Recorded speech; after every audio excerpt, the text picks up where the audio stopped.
係 Chem Mod Exam 嘅 CFSS S5 嘅 Mid Year Chem MC 12年嘅第30條。咁然之後佢 given 咗個 table 啦，就係 NH4 2CrO7，然之後 given 咗呢啲啦 formation standard unbroken change of formation 啦。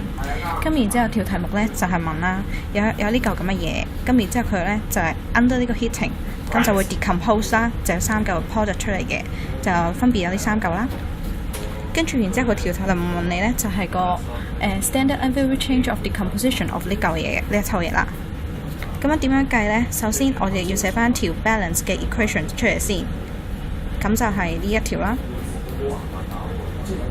跟住然之後呢，我哋就會記得翻佢 given 咗啲 data 喺呢個table 嗰度啊嘛。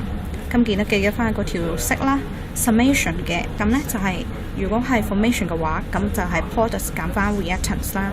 咁然之後寫翻呢一抽嘢落去啦 ，Cl2O3 啦，跟住 H2O 啦。跟住然之後 NH4 啦 Cl2O7 啦，跟住再寫埋啲數字落去，記住 H2 要乘4啦。